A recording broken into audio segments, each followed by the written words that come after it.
నమస్తే అండి, నేను మీ Ramya, life coach for women. Today will discuss about emotional struggles. Emotions అనేవి మన డైలీ లైఫ్లో మనని చాలా ఇంపాక్ట్ చేస్తాయి, ఎస్పెషల్లీ ఫర్ ఉమెన్, రైట్? ఇప్పుడు ఆ ఎమోషనల్స్ నుంచి మనం ఎలా హీల్ అవ్వడానికి నేను మీకు ఒక 10 టిప్స్ షేర్ చేస్తాను. అవి కనుక మీరు రెగ్యులర్గా ఫాలో అయితే కనుక మీకే చేంజ్ తెలుస్తుంది, right? Let's go. Tip 1, name your feeling.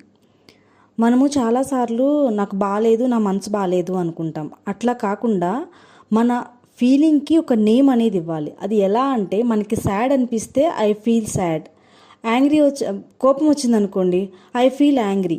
అలా ప్రతిదానికి ఒక నేమ్ ఇచ్చుకుంటే మనకి క్లారిటీ ఉంటుంది అనమాట. Tip 2, practice the 5-5-5 breathing method. ఎట్లా అంటే, first you inhale for 5 seconds, hold it for 5 seconds and exhale 5 seconds. This reduces your anxiety. Tip 3, write a thought dump. ఇది ఆల్రెడీ మనం డిస్కస్ చేసుకున్నాం. ఇట్లా పేపర్ మీద అసలు మీ మైండ్లో ఏమేమి థాట్స్ ఉన్నాయో అవి మొత్తం పేపర్ మీద డంప్ చేసేసేయండి. సో మీకు కన్ఫ్యూజన్ ఉండదు, ఫియర్ ఉండదు, గిల్ట్ ఉండదు. మీకు దాని మీద రాసినప్పుడు మీకు ఏం ఫీల్ అవుతున్నారు, మీకు ఏంటి అనేది మీకే క్లియర్ అవుతుంది. Tip 4, say no without guilt. Okay, మనము చాలా వాటిల్లో మనం నో అని చెప్తే వాళ్ళు ఏమనుకుంటారో ఏంటో అని ఫస్ట్ మనమే గిల్టీగా ఫీల్ అవుతాం. అది ఉండకూడదు. Because you are not responsible for everyone's happiness, right? So if you don't like it, say no. Tip 5, emotional check in once a day. మీరు డేలో ఏదో ఒక టైంలో, మార్నింగ్ ఆర్ ఈవినింగ్ ఆర్ మీ ఫ్రీ టైంలో హౌ డు ఐ ఫీల్ అనేది ఒక్కసారి చూసుకోండి. కోపం వస్తుందా, మీరు ప్రశాంతంగా ఉన్నారా, ఏంటి అసలు మైండ్లో ఏమీ లేకుండా ఎంటీగా ఉన్నారా? మీరు ఒక్కసారి మీ ఎమోషన్స్ని మీరు చెక్ చేసుకుంటే that builds emotional awareness. Tip 6, use mirror affirmations. Everyday మనము మిర్రర్లో చూస్తా మనం ఏమనుకోవాలి అంటే, just I'm doing my best, I'm enough, చాలు. ఎందుకు అంటే మన సెల్ఫ్ టాక్ మన ఎమోషన్స్ని గైడ్ చేస్తుంది.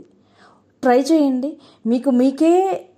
మీ పైన మీకు తెలియకుండా మీకే ఒక కాన్ఫిడెన్స్ వస్తుంది, ఏదైనా సరే మీరు ద బెస్ట్ ఇస్తారు అని. Tip 7, talk to someone safe.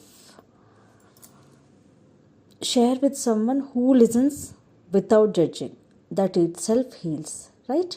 ఎందుకు అంటున్నానంటే, వితౌట్ జడ్జింగ్ అని మనము నమ్మి చెప్తున్నప్పుడు వాళ్ళు ఆ టైంలో మనం జడ్జ్ చేయకూడదు. ఇన్ కేస్ మన మిస్టేక్ ఉన్నా సరే అది తర్వాత చెప్పాలి. ఎందుకంటే మనం లో ఉన్న టైంలో వాళ్ళతో మనం షేర్ చేసుకుంటున్నప్పుడు వాళ్ళు మన జడ్జ్ చేయకూడదు, తర్వాత చెప్పాలి. That's correct way. Tip 8, do a gratitude check. Even during tough times choose 3 things to be thankful. ఎట్లా అంటే, మనకి ఎవరైనా హెల్ప్ చేశారనుకోండి ఆ రోజు, అవి నోట్ చేసుకోండి. So this rewires your brain to look for good. Tip 9, take digital detox breaks. Stop doom scrolling. Okay, daily ఒక 1 hour అయినా సరే స్క్రీన్స్కి బ్రేక్ ఇవ్వండి. జస్ట్ ఆ టైంలో మీరు జర్నలింగ్ చేయండి, లేదా మెడిటేషన్ చేయండి, లేదా మ్యూజిక్ వినండి.